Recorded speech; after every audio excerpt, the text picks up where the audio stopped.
Hotman bantah Teddy Minahasa ganti barang bukti sabu dengan tawas.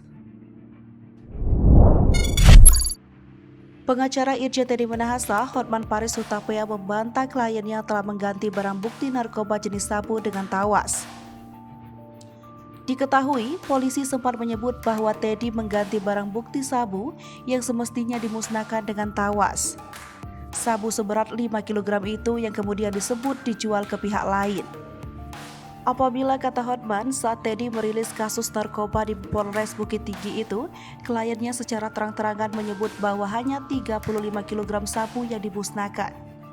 Sebelumnya, Direktur Narkoba Polda Metro Jaya Kombes Mukti Juharsa menyebutkan, Teddy Minahasa mengganti barang bukti narkoba jenis sabu yang semestinya dimusnahkan dengan tawas. Kemudian, sabu seberat 5 kg itu disisihkan itu kemudian dijual ke pihak lain.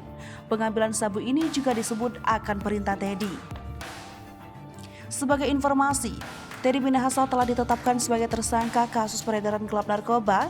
Ia juga menjadi pengendali penjualan narkoba seberat 5 kg.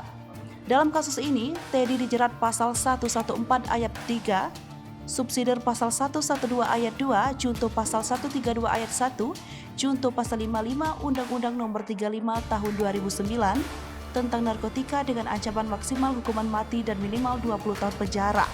Teddy juga telah resmi ditahan di Rutan Polda Metro Jaya mulai Senin 24 Oktober 2022 malam ini untuk 20 hari ke depan.